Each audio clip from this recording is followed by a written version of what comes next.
the implication is why the Mekubalim are employing the terminology or Ein Sof or Ein Sof. The Rebbe Rashab is asking a shaila on the Mekubalim. It's not meaning to say it's like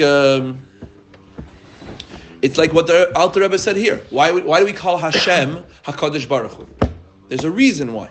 So we're analyzing, because on the one hand he's Kadosh, and on the other hand he's Baruch Hu. Baruch means to say Hamshacha, the drawing down of. The implication of HaKadosh Baruch Hu is exactly what we're talking about here, Soiviv Kol Almin and Memala Kol Almin. The transcendent, subconscious energy of creation, and the immanent, more permeating energy of creation. HaKadosh is simultaneous to Baruch Hu. Okay?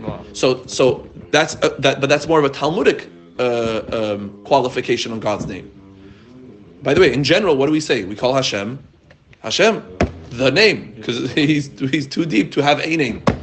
Right? Yud Kei Vav Kei, Tif'eres, Kel, Chesed, Elikim, Gvura, etc., etc. But all of those are the spheres, and at the end of the day, once you have a sphera, there is a saif.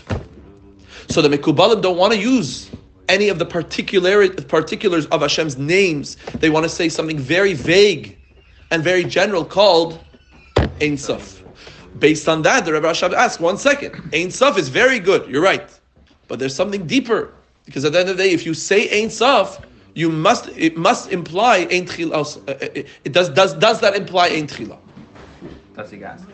Yeah. I don't think it does. Proposes. Okay, so that's the Fabring. I don't think it implies that there is Tchila. I think that there would be still no beginning, because infinite. I hear. So we have to learn the Maamar. That's what I say. We have to learn the Maamar. Yeah. Continues the Holy Rebbe. We're on the bottom of page Zayin. Bezeh Yuvan Gam Kein Toiv Tuv Tam Lama Shekinu Amikubalim Libichinas Hamshachas Achayis Me'Abayis Baruch B'Shem Or Kenis Kirleil B'Inin Noshin Or Ein Sof. From this we'll understand very well Tuv Tam Vadas Lamdeini. Right? Very well the reasoning why the Mekubalim Kinu. What's a good word for Kinu? Literally nicknamed, but they ascribed.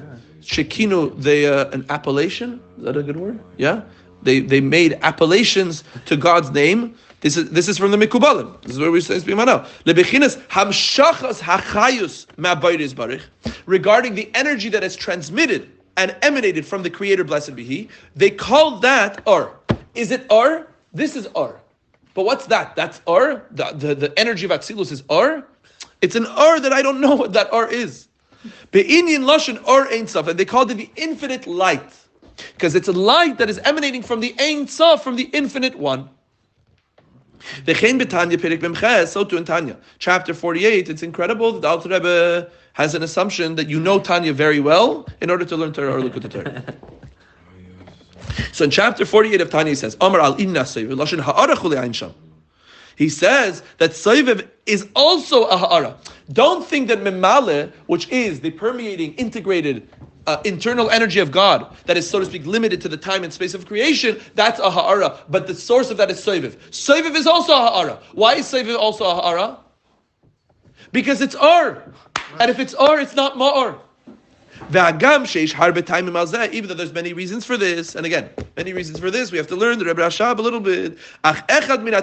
What's one of the reasons why? The Mekubalim appellated, the Mekubalim ascribed to God this terminology called Ein Sof or Ein Sof. Is the reason because we love light. Why? Because just like physically speaking, Inyan ha'ara hu shehu hamshachas ziv hashemesh al izeh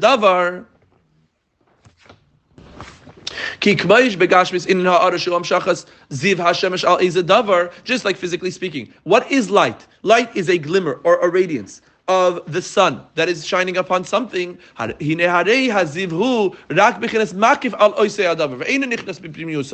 notion of this ziv is that it is peripheral, it is transcendent, it is surrounding the thing and does not enter it internally. Nimsa, so we find that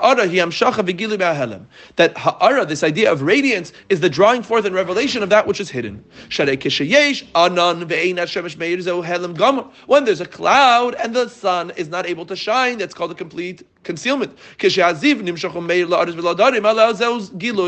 when the radiance is able to shine upon the earth and its dwellers, is called revelation.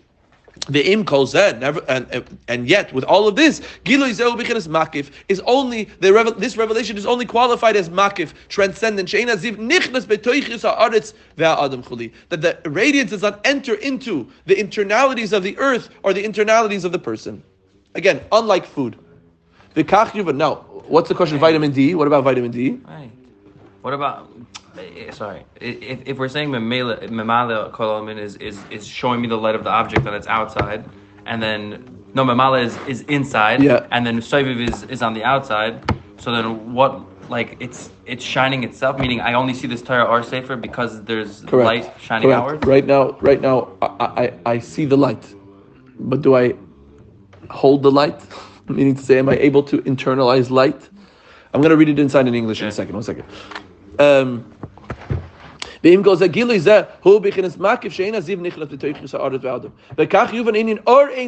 why we want to employ the Mekubalim employ the terminology or Ein Sof, which is reflective of the idea of Soviv Kalalmin, that this is a revelation of energy that is enlivening the world. And prior to the creation of the world, his name was included in a state of loneliness or aloneness in his essence and being. That's what our sages say. Until the creation of the world happened, it was he and his name alone. Why do you need a name when you're alone? Why do you need a name when you only need a name when you're with other people? Ezi. Is because the name was in a state of aloneness. But if this name was in a state of aloneness, why do you even need a name? The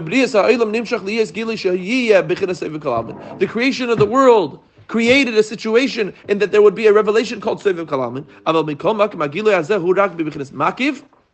Nevertheless, this revelation would only be in a peripheral, transcendent, subconscious way. And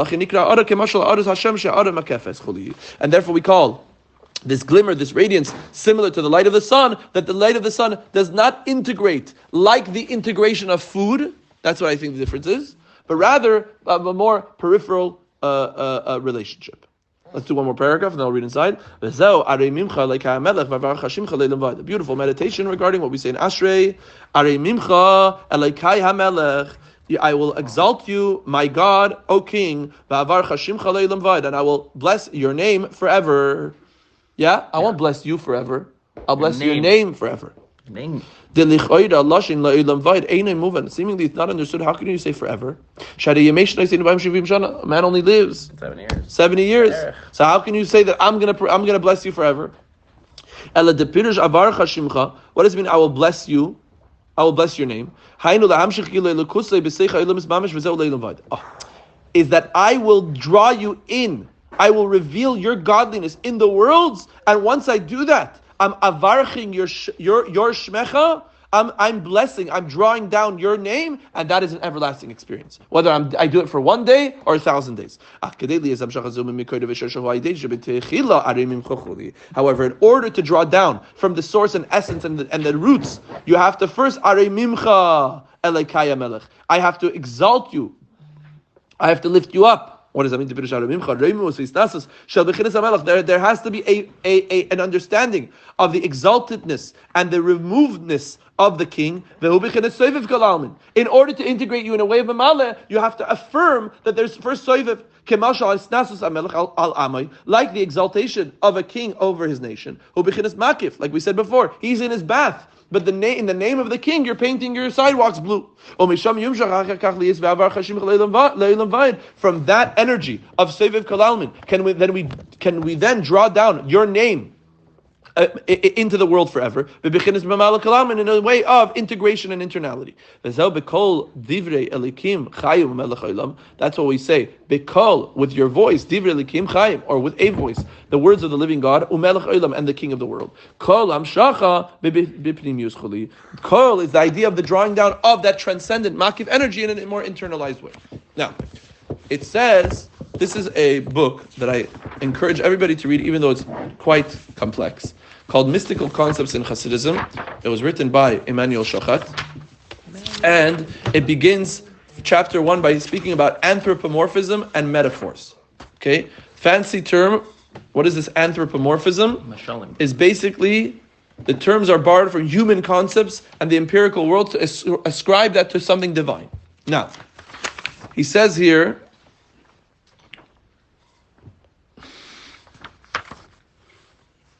the light metaphor, okay? Just as the soul. So let's do man metaphor, and then we'll get into light metaphor. It's not so long. So he says like this: in discussing divinity relative to the universe, the favorite metaphor of the mystics, as of many philosophers, is the analogy to man.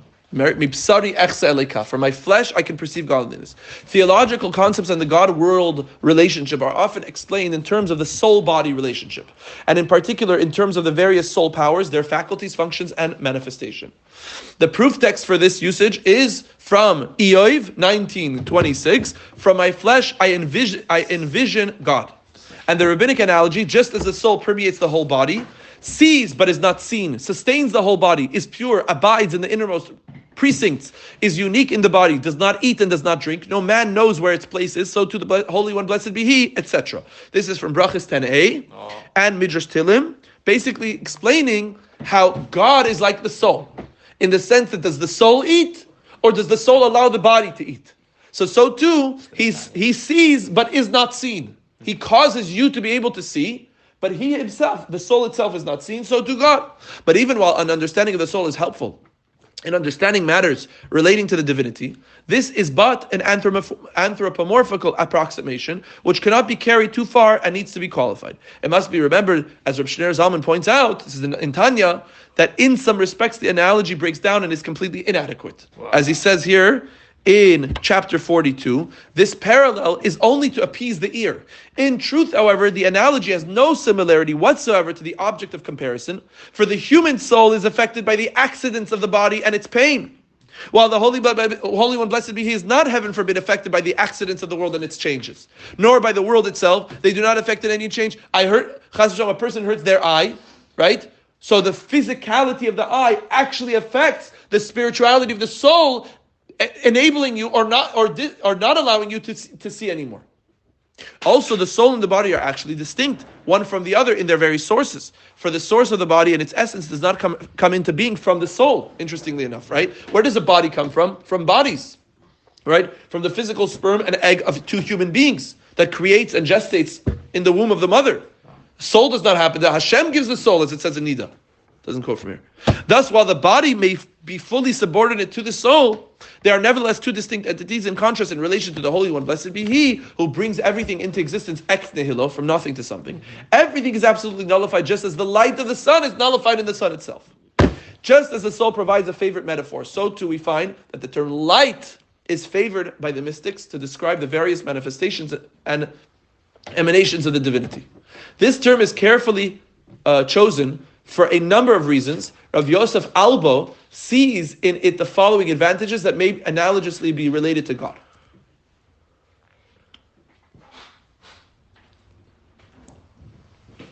Interesting. He says here, in general, though the philosophical works of Judaism employs the term shefa rather than or. The mystics have a special affinity for the term or because its value is equivalent to raz. Right? Raz means secret, and or is 200, both are 207. Let there be light. So it says, let there be light, yehi or, yehi raz. Let there be mystery. For raz and or are one thing, as it says in the Zohar. So it says like this. Why are we using light? Number one, the existence of light cannot be denied. Number two, light is not a corporeal thing. You can't hold on to it. Number three, light causes the faculty of sight and the visible colors to pass from potentiality to actuality. Number four, light delights the soul. Number five, one who has never seen a luminous body in his life cannot conceive colors nor the agreeableness and delightfulness of light. And number six, and even he who has seen, again, this is from Rabbi Yosef Alba, he's just translating. And even he who has seen luminous objects cannot endure to gaze upon an intense light. And if he insists upon gazing beyond his power of endurance, his eyes become dim so that he cannot see thereafter even that which is normally visible. By possessing all these qualities, light bears a greater similarity to the things which are free from matter than anything else to which such things may be compared. And hence they are compared to light so as to make the matters intelligible. So we dafka use light because it's something that is so obscure, so abstract to us.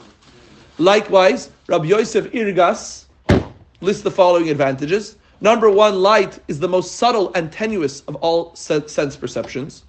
Number two, light has numerous qualities characteristic of the divine emanations. For example, light is emitted from the luminary without ever becoming separated from it. Again, think about these things when we learn the Maamar. Right. Even when its source is concealed or removed, right, the anan, it's only concealed. Thus, no longer emitting perceptible light, the previous rays do not remain entities separate from the luminary, but are withdrawn back into it. This is a unique quality of light which is not shared with any other substance. Nothing else does that. Light spreads itself instantaneously. Light irradiates all physical objects and is able to penetrate unhindered all transparent objects. Light does not mix or mingle with any other substance. Light per se never changes. The perception of more or less intense light or differently colored lights is not due to any changes in the light itself per se, but due to only external factors. Light is essential to life in general. Light is received and absorbed relative to the capacities of the recipient and so on. But here again, this term is only a homonymous approximation used by way of metaphor and analogy.